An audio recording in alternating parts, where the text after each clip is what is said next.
फिर नहरों जो तव्हां सम्झो था त खीर थल ऐं रेस केनाल हिकु इहे ॿ नहरूं आहिनि वरना नारा केनाल ऐं रोड़ी केनाल इहे 4 नहर गुड्डू बराज मुंहिंजो हिकु पटफीड ऐं होॾो घोटकी फीडर ये 6 थी विया पर इन खां बि ज़्यादा पाणी आहे उते जेको सिंध मां निकिरंदो यादि रखो अॼु बि कई साल खां वठी 92 93 खां वठी जॾहिं खां वठी अञा 2-4 इहो नेहरूं निकिरी चुकियूं आहिनि सिंध मां जो जीअं चश्मा लेक केनाल आहे कोटातू वटसाइन लेक केनाल आहे ऐं ॿी पटफीडर जो मथो अञा हिकिड़ी वञे थी कच्छी केनाल आहे अहिड़े नमूने सां कई केनाल आहिनि जेके निकिरी वियूं आहिनि उनजे करे बि केॾी खोट आहे हिते वाराबंदी थींदी आहे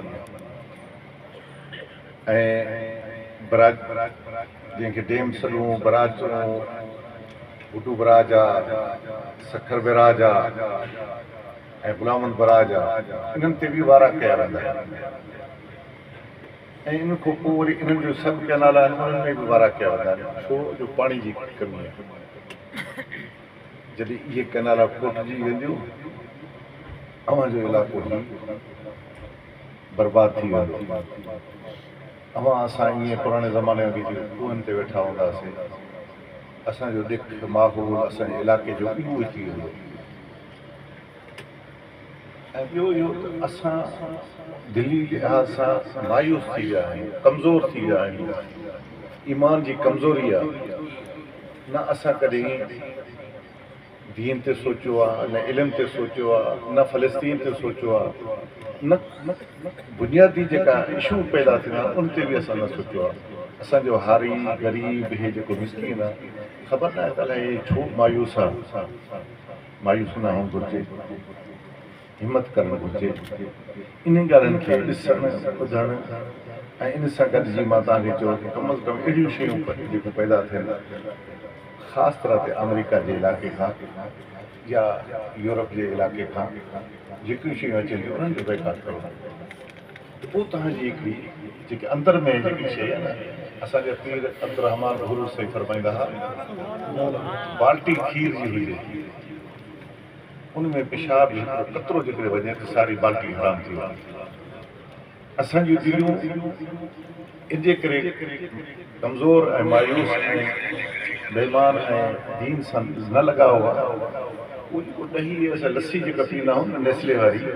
उहो इन असांजे नफ़्स खे पंहिंजे दिलि खे मारे छॾियो आहे असांजो नफ़्स वधी वियो आहे उनमें असां में हिर्स वधी वियो आहे ज़माने जी लालच वधी आहे असां केॾो दाह करूं था त असांजो अन्न घटि लथो आहे असां केॾो दाह करूं था त असांजे अन्न जी क़ीमत नथी थिए अड़े बाबा इहो ख़ुदा जो ज़ुबैल त आहे कहिड़े नमूने सां ख़ुदा तव्हांजे मथां ज़ुल्म कंदो हर क़ौम जे मथां पंहिंजे हिसाब सां ईंदो आहे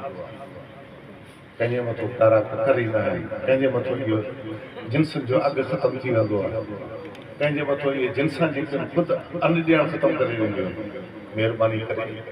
कसरत सां अल्लाह तबारक ताला जो ज़िक्र करो पंहिंजी ख़ताइनि जी माफ़ी घुरो ऐं तव्हांजी जेको तव्हांजे हक़ में वास्ते में जेकी चीज़ां अख़्तियार में आहिनि अहिड़ियुनि चीज़नि जी यहूदी लाबी जी चीज़नि जो बैकाट करो ऐं मां वरी बि तव्हांखे अर्ज़ु कंदुसि तव्हां एतिरो बंदि करे बि आया आहियो वॾी महिरबानी हालात जेके आहिनि इलाइक़े जा तमामु ख़राबु आहिनि ऐं हिन मदरसे जी इख़लाक़ी लिहाज़ दामे में जेकी अव्हांखे हक़ सम्झे ॾींदा रहिजो अॼु हाणे इन ज़रूरत न आहे हाणे रुपयो असां हज़ार न वठंदा रहूं इख़लाक़ी लिहाज़ सां ताकी हिन जो हिकिड़ो कमु थी वञे मदरसा काइमु बिल्डिंग खड़ी थी वञे हिननि खे ॿियो पंहिंजे घर जे लाइ ज़रूरत अन्न जी न आहे जेकॾहिं अव्हांखे मदद करणी आहे त बिल्डिंग खड़ी करे अल्लाह तो करम करे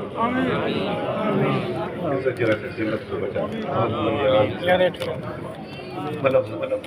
सलात सलाम